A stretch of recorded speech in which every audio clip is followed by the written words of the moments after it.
12th પછી BE-BTech એટલે કે ડિગ્રી એન્જિનિયરિંગમાં એડમિશન લેનારા દરેક વિદ્યાર્થીઓ માટે રાઉન્ડ 3 ના કન્સન્ટનું ફાઇનલી આવી ગયું છે. આજના વિડીયોની અંદર હું તમને તમામ વસ્તુ સમજાવવા માટે જઈ રહ્યો છું કે હવે રાઉન્ડ 3 માટે તમે કેવી રીતે એપ્લાય કરશો, કઈ ડેટ છે અને તમામ માહિતી કે વેકેન્ટનું લિસ્ટ જે છે આવી ગયું છે કે નથી આવી ગયું ને કઈ રીતે તમારે ચોઇસ ફિલિંગ કરવી જોઈએ. તો યસ દોસ્તો, મારું નામ છે પ્રિયેશ પટેલ. આપ સર્વેનું ખૂબ હાર્દિક સ્વાગત છે પ્રિયેશ વિદ્યાપીઠની ઉપર. વિડીયોની શરૂઆત કરીએ એની પહેલા મારે તમને એક બે વસ્તુ બતાવી છે. આપણી યુટ્યુબ ચેનલ ઉપર જ આજથી જ મેથેમેટિક્સ 1 સિવાયના દરેક સબ્જેક્ટ્સના લાઈવ સેશનની શરૂઆત થઈ રહી છે. જે પણ વિદ્યાર્થીઓએ જીટીયુની અંડર એડમિશન લીધું છે એ બધા વિદ્યાર્થીઓ માટે તો યુઝફુલ છે જ, પણ જેમને પ્રાઇવેટ યુનિવર્સિટીમાં એડમિશન લીધું છે એમના માટે પણ આ સેશન્સ યુઝફુલ થવાના છે. આજે પહેલો સેશન બેઝિક ઇલેક્ટ્રિકલ એન્જિનિયરિંગનો છે. આ જે સેશન્સ આપણે લઈ રહ્યા છે ગુજરાતની તમામ યુનિવર્સિટીમાં કોમન સબ્જેક્ટ્સમાં આવતા હોય છે. હું થોડુંક તમને એનું ટાઈમ ટેબલ પણ બતાવી દઉં. એનું ટાઈમ ટેબલ પણ આજે આપણે મૂકી દીધું હતું. આજે સોમવાર 9 વાગે DEE નો સેશન છે, કાલે મંગળવારે EG નો સેશન છે, બુધવારે BME નો સેશન છે, ગુરુવારે ફિઝિક્સ છે, શુક્રવારે સી લેંગ્વેજ એટલે PPS છે અને શનિવારે બેઝિક સિવિલ એન્જિનિયરિંગ છે. ટાઈમિંગ્સ અહીંયા બધા લખેલા છે અને દરેક સેશન આપણી આ યુટ્યુબ ચેનલ પર છે, જે ડેમો લેક્ચર ફોર્મમાં છે, કે જેથી તમને ખ્યાલ આવે કે પ્રિયેશ વિદ્યાપીઠ પ્લેટફોર્મ એ ગુજરાતનું નંબર 1 પ્લેટફોર્મ કેમ છે. તો દરેક સ્ટાર ટીમ તમને જબરદસ્ત રીતે સબ્જેક્ટ ભણાવવાની છે અને પછી તમને જો લાગે છે કે મજા આવે છે તો આપણી એપ્લિકેશનમાંથી ડિગ્રી ફર્સ્ટ યરમાં તમારા લાગતા વળગતા જે પણ સબ્જેક્ટ છે એ દરેક સબ્જેક્ટ બધા જ અહીંયા અવેલેબલ છે. તમે બાય કરી શકો છો. મેથેમેટિક્સ 1 તમે બાય કર્યો છે, નથી કર્યો તો ખાસ કરી લેજો, તો તમામ યુનિવર્સિટીનો કોમન સબ્જેક્ટ છે. એ બાય કર્યા પછી PV51 કૂપન કોડ તમારા માટે એક્ટિવ થઈ જશે. PV51 કૂપન કોડ આમાંથી કોઈ પણ સબ્જેક્ટમાં મેથ્સ 1 સિવાય તમે નાખશો એટલે ₹51 નું ફ્લેટ ડિસ્કાઉન્ટ તમને મળી જશે. અને આ બધી લિમિટેડ ટાઈમ ઓફર છે. વહેલી તકે ગ્રેબ કરી લેજો, પછી એ કૂપન કોડ આપણે બંધ કરી દેવાના છીએ. હવે ACPC ના અંદર મેં લોગિન ઓલરેડી કરેલું છે, બરાબર. આઈડી, પાસવર્ડ અને કેપ્સ ડેટા નાખીને હવે હું અહીંયા સિક્યુરિટી પિન ફરીથી નાખું છું. તો સિક્યુરિટી પિન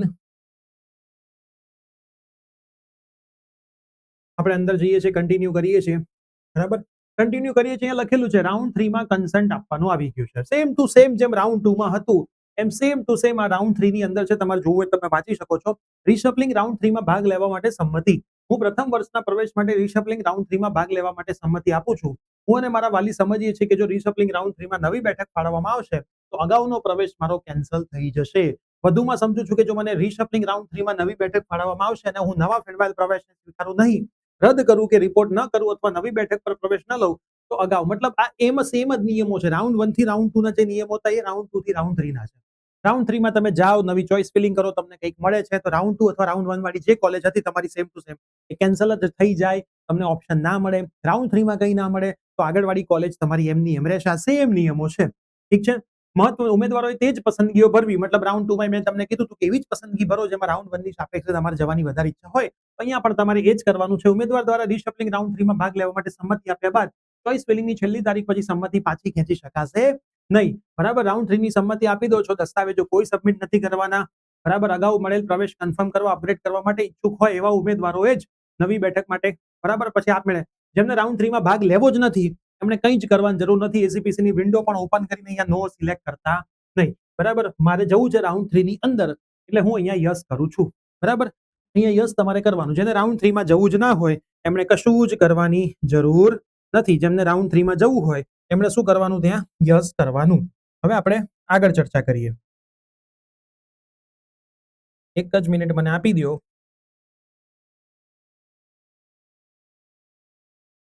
બરાબર.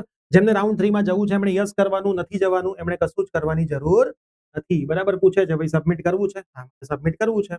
તો જો હવે અમે રાઉન્ડ 3 ની અંદર આવી ગયા છે. તો તમે આવી રીતે સિમ્પલ એક પ્રોસેસ છે જેના માટે તમે રાઉન્ડ 3 માં આવી શકો છો. હવે રાઉન્ડ 3 ની ચોઇસ ફિલિંગ કરતા પણ હું તમને અહીંયા શીખવાડી દઉં છું, બરાબર. ચોઇસ અનલોક જ અમે રાખીએ છીએ દરેક રાઉન્ડમાં, ક્યાંય લોગિન કરતા નથી. ચોઇસ ફિલિંગ હું તમને અહીંયા બતાવી દઉં લાઈવ જ, જો ઓપન થઈ જાય છે તો, ઠીક છે. ચોઇસ ફિલિંગ માટે ઓકે, સેમ ટુ સેમ વસ્તુ ફોલો કરવાની થાય છે, બરાબર. તો હું સેમ ટુ સેમ વસ્તુ ફરીથી ફોલો કરી લઉં છું.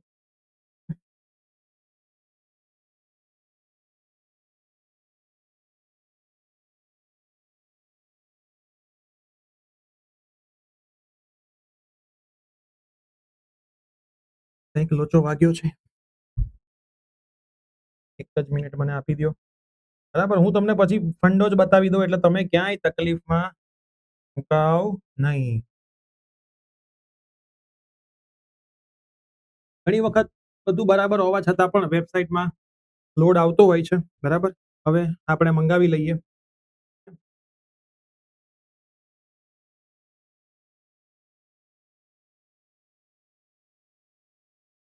એક જ મિનિટમાં આપણે જોઈ લઈએ. હું તમને ચોઈસ ફિલિંગ પણ લાઈવમાં જ સમજાવી દઉં. આવ્યો હશે.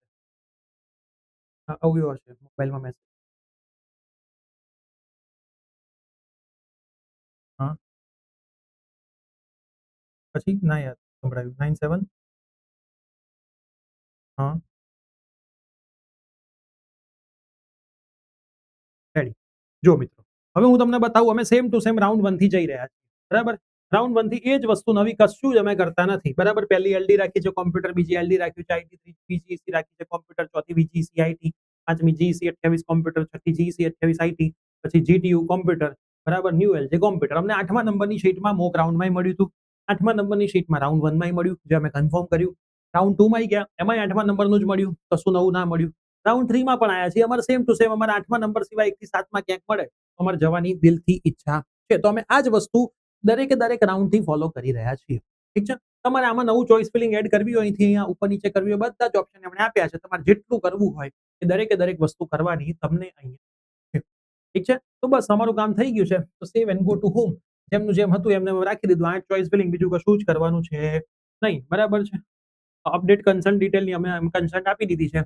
હવે આપણે એક વખત વેબસાઇટ પર નજર નાખીએ એમની. બી બીટેકની વેબસાઇટ ઉપર હું એક વખત જોઈ લઉં. આને હું લોકઆઉટ કરી દઉં. વિન્ડો ક્લોઝ કરી દઈએ. હવે હું તમને ડેટ્સ ને બધું થોડું કહી દઉં કે રાઉન્ડ 3 ની ડેટ શું છે, પ્લસ વેકેન્ડનું લિસ્ટ આવ્યું છે કે નથી આવ્યું, એ બી આપણે સાથે સાથે જોઈ જ લઈએ. તો બી બીટેકની અંદર આપણે જઈએ છીએ. બી બીટેકમાં આપણે જઈશું તો રાઉન્ડ 2 માં એલોટેડ રિપોર્ટિંગનું સ્ટેટસ આવી ગયું છે. બરાબર? હવે અહીંયા આપણે જોઈએ કી ડેટ્સમાં કે ભાઈ એમની કી ડેટ શું છે. તો કી ડેટ્સની અંદર આપણે જઈએ તો કી ડેટ્સની અંદર આજે 20/7 થઈ છે, એટલે આપણે 20/7 સુધી પહોંચી જઈએ. તો જો 15 તારીખ, એના પછી 15, 15, 20/7. તો 20/7 શું હતું? વેકેન્સીનું લિસ્ટ આવવાનું હતું, એ લિસ્ટ આવી ગયું. 20, 21, 22, 23 તમે રાઉન્ડ 3 નું ચોઈસ ફિલિંગ કરી શકશો. 25 તારીખ કીધું છે, એટલે 24 તારીખે રિઝલ્ટ આવી જશે. પછી તમે 25 થી 27 માં ફીસ ભરી શકશો. અને 25 થી 27 છેલ્લો તમારો મોકો છે એડમિશન કેન્સલ કરવાનો, જો તમારે ફીસ પાછી જોઈતી હોય તો. ઠીક છે?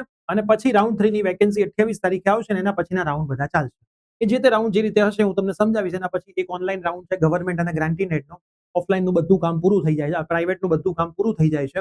અને પ્રાઇવેટને દરેકે દરેકને સીટો આપી દેશે. અને એના પછી એક રાઉન્ડ ઓફલાઈન પણ થશે ગવર્મેન્ટને ગ્રાન્ટીનેટનો, એના અલગથી ફોર્મ ભરાશે. એવું તમને સમયાંતરે બધું સમજાવતો રહીશ. અત્યારે આપણે આ ત્રીજા રાઉન્ડની વાત કરીએ છીએ, જેમાં ગવર્મેન્ટ અને પ્રાઇવેટ દરેકે દરેક કોલેજ માટે ઓનલાઈન રાઉન્ડ છે. તમારે કન્સન્ટ આપવાનું છે. હવે જે વેકેન્ટનું લિસ્ટ છે હું આપણી એપ્લિકેશનમાં પણ મૂકી દઉં છું. આ લિસ્ટ આવ્યું છે, પણ મેં તમને પહેલા જ કીધું હતું કે આમાં વેકેન્ટ હોય તો તમે નાખી જ શકો છો. આમાં વેકેન્ટ ના હોય એના સિવાય પણ તમે ચોઈસ ફિલિંગમાં નાખી શકો છો. ઠીક છે? ક્યાંક કોકની સીટ ખાલી પડે તો તમને એની સીટ મળી શકે. તો થોડું એનાલિસિસ કરીને સરસ રીતે ચોઈસ ફિલિંગ કરજો. મોસ્ટ પ્રોબેબલી આ જે રાઉન્ડ હોય છે, આ રાઉન્ડ તમારો છેલ્લો રાઉન્ડ હોય છે. આના પછી હું નથી માનતો કે એટલું બધું કોઈ મેજર ફરક પડશે. સાથે સાથે આપણી જે પ્રિયશ્રી વિદ્યાપીઠ કોલેજ યુટ્યુબ ચેનલ છે એને ફોલો કરી લેજો. કેમ કે હવેથી મેક્સિમમ સેશન બધા પ્રિયશ્રી વિદ્યાપીઠ કોલેજ સેશન ઉપર ચાલુ થઈ જશે. અને પ્રિયશ્રી જ્ઞાનપીઠ ચેનલ ઉપર સ્કોલરશિપની અપડેટ પણ રેગ્યુલર બેઝિસ પર ચાલુ થઈ ગઈ છે. જો તમે ના જોતા હોય તો આ પણ જોઈ લેજો. પ્રિયસર જ્ઞાનપીઠ ઉપર આપણા રેગ્યુલર સરસ મજાની સ્કોલરશિપની દરેકે દરેક સીએમ સ્કોલરશિપની અપડેટ આવી ગઈ છે. એના પછી તમે જોશો તો ડિજિટલ ગુજરાત સ્કોલરશિપની અપડેટ આવી ગઈ છે. આ બધી સ્કોલરશિપ મેડમના રેગ્યુલર બેઝિસ પર હવે સ્કોલરશિપના વિડીયો સ્ટાર્ટ થઈ ગયા છે. તો વિડીયો મેક્સિમમ મિત્રોને શેર કરો. મળતા રહીએ છીએ આવી જ અપડેટ સાથે. બરાબર? ખાસ લાઈવ સેશનમાં આવવાનું ભૂલતા નહીં. Bye bye.